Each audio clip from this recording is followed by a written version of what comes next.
अदानी घोटाले पर प्रधानमंत्री की चुप्पी प्रधानमंत्री को बहुत नुकसान पहुंचा रही है, यह भी सत्यपाल मलिक जी कहते हैं, क्योंकि अब यह मुद्दा गांव के स्तर तक पहुंच गया है।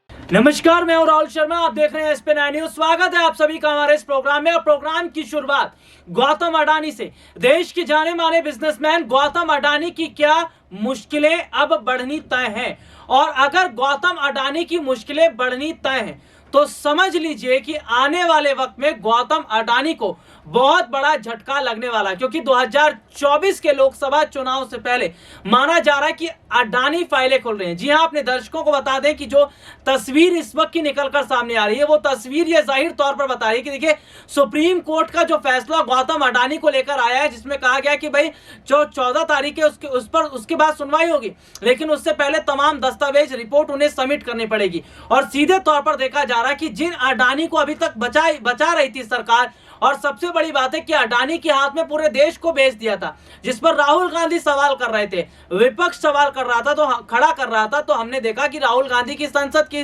सदस्यता को भंग कर दिया जाता है, राहुल गांधी की संसद सदस्यता को हटा दिया जाता है। क्योंकि वो अडानी से जुड़े सवाल पूछ रहे थे। जो कहीं ना कहीं तस्वीर इस वक्त की दिखाई दे रही है, जो हालात इस वक्त के दिखाई दे रहे हैं, वो ये जाहिर तौर पर बता रहे हैं कि क्या वाकई मौजूदा समय के अंदर जो हालात देखने को मिल रहे हैं, स्थिति देखने को मिल रही है, वो ये जाहिर तौर पर नहीं बताती कि भाई अब तो मोदी भी अडानी को नहीं बचा पाएंगे।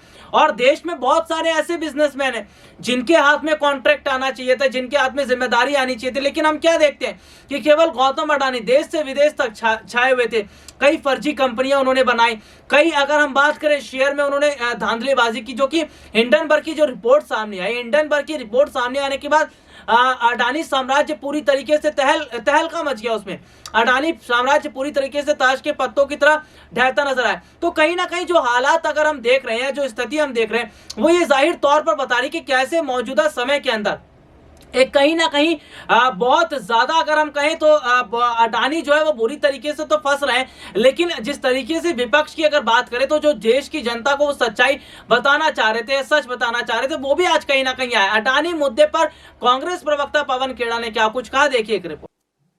अदानी घोटाले पर प्रधानमंत्री की चुप्पी प्रधानमंत्री को बहुत नुकसान पहुंचा रही है, यह भी सत्यपाल मलिक जी कहते हैं, क्योंकि अब यह मुद्दा गांव के स्तर तक पहुंच गया है। और उन्होंने यह भी कहा कि राहुल गांधी को संसद में बोलने की अनुमति देने से इनकार करना एक अभूतपूर्व गलती है, अनप्रेसिडेंटेड।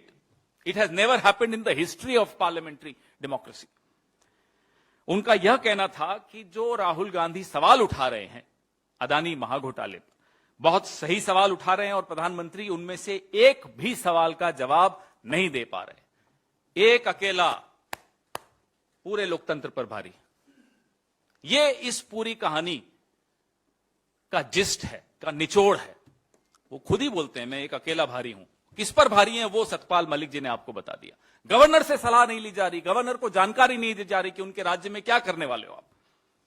कैबिनेट को नहीं मालूम, और कहीं कोई सवाल पूछ रहा है, कहीं कोई आपको बता रहा है लापरवाही हुई, तो उनको कहो आप चुप रहें।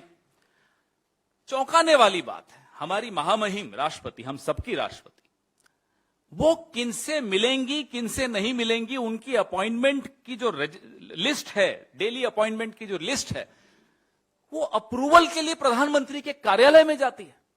कभी सुना आपने ये रिमोट कंट्रोल, ऐसा रिमोट कंट्रोल कि प्रधानमंत्री तय करेंगी कि इस देश कि महामहिम किससे मिलेंगी किससे नहीं मिलेंगी। यह स्थिति है कि सत्यपाल मलिक जी की अपॉइंटमेंट थी, रास्ते से उन्हें वापस लौटना पड़ा, क्योंकि राष्ट्रपति भवन से फोन आ गया कि आपकी अपॉइंटमेंट कैंसिल हो गई। फिर इन्हें मालूम पड़ा, ये हम नहीं बोल रहे, ये सब राज्यपाल बोल रहे हैं, सत्यपाल मलिक बोल रहे हैं। आज भी भारतीय जनता पार्टी के सदस्य हैं, अभी तक उनका निष्कासन नहीं हुआ है। भारतीय जनता पार्टी के एक वरिष्ठ नेता बोल रहे हैं, यह आवाज अंदर से आ रही है, इसलिए इसको और गंभीरता से लेना आवश्यक है। एक फिल्म आई थी, सुना 300 करोड़ का उसका व्यापार हुआ था, कश्मीर फाइल्स। सतपाल मलिक जी जो बता रहे हैं ये 300 करोड़ के ही घोटाले की कश्मीर फाइल्स पार्ट 2 है। उस फिल्म पे तो बड़े इंटरव्यू दे रहे थे भारतीय जनता पार्टी के तमाम नेता। इस पे कौन मुंह खोलेगा, इस पे कौन बोलेगा, हम ये जानना चाहते हैं। प्रधानमंत्री के दोस्त, प्रधानमंत्री के करीबी 300 करोड़ का रिश्वत की ऑफर दे रहे हो। सजा किसको हो रही है? सजा एक तरह से विसल ब्लोअर को हो रही है। कौन है विसल ब्लोअर? सत्यपाल मलिक। कौन है सत्यपाल मलिक? भारतीय जनता पार्टी के नेता हैं आज भी। किसको सजा होनी चाहिए, सजा हो किसको रही है? उनकी सुरक्षा खत्म करके आपने उनको छोड़ दिया। और उनके अगर आप इंटरव्यू देखेंगे, 1 घंटे 9 मिनट का इंटरव्यू है, तो वो कहते हैं कि ये तो चाहते हैं कि कोई मुझे मार डाले। ये उनके शब्द हैं, हमारे नहीं है। बहुत ही विस्फोटक है। उम्मीद करता हूं कि जिन गुलामों की आवाज पे सुबह से शाम तक आप लोग डिबेट करते हैं, इस सत्य की आवाज पर भी आप लोग डिबेट करेंगे, इस पर भी चर्चा करेंगे। इंटरव्यू लेने वाले ने बड़े तीखे सवाल पूछे। ये वही इंटरव्यू लेने वाला है जिसके एक सवाल से किसी को प्यास लग गई थी, पानी पी के हलक सूखता हुआ निकल गया था। सत्यपाल मलिक जी ने तो बड़ी वीरता के साथ सब जवाब भी दिए।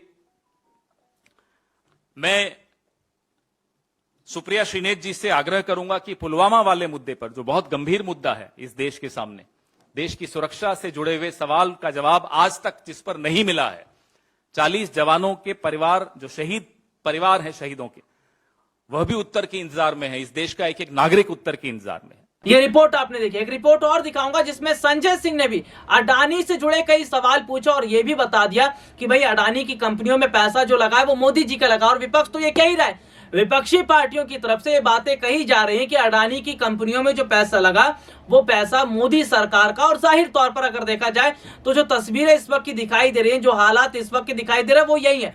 तो क्या वाकई आने वाले वक्त में, आने वाले समय के अंदर बहुत बड़ा जो नुकसान है वो मोदी सरकार को होगा? क्यों? क्योंकि अगर अडानी की फाइलें खुल जाती हैं और ये पता चल जाएगा कि अडानी की कंपनियों में पैसा किसका लगा है, अडानी किसको फायदा पहुंचा रहे, तो कहीं ना कहीं अगर देखा जाए तो सीधे सीधे तौर पर सरकार जो है वो फंसती नजर आएगी। संजय सिंह क्या कुछ कह रहे हैं, देखिए। प्रधानमंत्री अगर इस तरह से देश की संपत्तियों को, देश के खजानों को एक ही व्यक्ति के नाम पर नीलाम करने जा रहा है, तो इसके पीछे उसकी मंशा क्या है? इसके पीछे एकमात्र मंशा है कि दरअसल ये जो अडानी का सारा घोटाला है, ये घोटाला नरेंद्र मोदी का घोटाला है। पैसा इस घोटाले में नरेंद्र मोदी का लगा हुआ है। और दिल्ली के मुख्यमंत्री ने सिलसिलेवार एक एक करके एक एक घटना का उदाहरण दिया। किस तरह से श्रीलंका के अंदर बिजली का प्रोजेक्ट अडानी को दिलाया गया। वो प्रोजेक्ट अडानी को नहीं दिलाया गया, वो प्रोजेक्ट नरेंद्र मोदी जी को मिला। क्योंकि श्रीलंका की स्टैंडिंग कमेटी के सामने वहां अधिकारी ने जाके बताया, बिजली बोर्ड के चेयरमैन ने जाके बताया कि हमें तो राजपक्षे जी ने कहा मोदी जी का दबाव है, अडानी को दे दो ठेका। बांग्लादेश में बिजली का ठेका अडानी को दिलाया गया, वो ठेका नरेंद्र मोदी जी को मिला। देश के 6 एयरपोर्ट नियम बदल के अडानी को दिए गए, वो 6 एयरपोर्ट, उसके ऊपर कब्जा। देश के सारे एयरपोर्ट्स के ऊपर जो भी व्यापार है उस पर 30% कब्जा अडानी का है, यानी कि नरेंद्र मोदी जी का है। और एक परंपरा शुरू की देश के प्रधानमंत्री ने,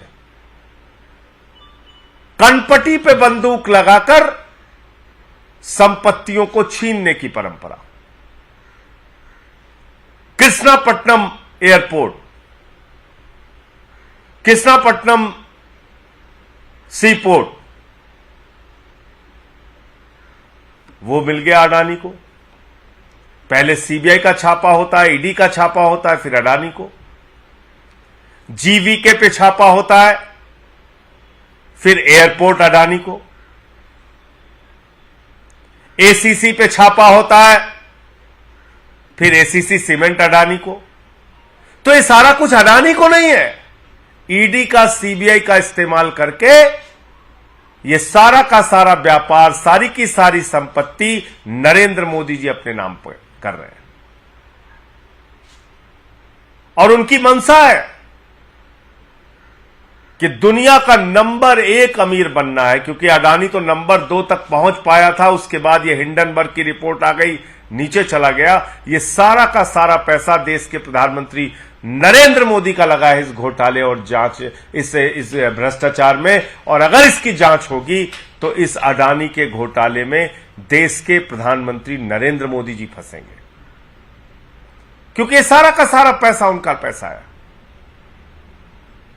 इसीलिए अपनी सरकार की परवाह किए बगैर, सारी विपक्षी पार्टियों की आवाज की परवाह किए बगैर नरेंद्र मोदी जी चट्टान के तरह इस अडानी घोटाले में अडानी के साथ खड़े हैं। और उनको मालूम है कि अगर जेपीसी की जांच होगी, ईडी की जांच होगी, सीबीआई की जांच होगी, कितना भी बचाने की कोई कोशिश करेगा, लेकिन इसमें नरेंद्र मोदी जी भारत के प्रधानमंत्री फंसेंगे।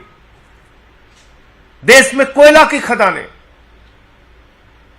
लगभग 2800 करोड़ रुपए का कोयला सौगात के रूप में हर साल अडानी को दिया जा रहा है। और 30 साल तक, अगर आज के कोयले के हिसाब से भी दाम मान लिया जाए, लगभग 1 लाख करोड़ रुपए का कोयला अडानी को दे दिया गया।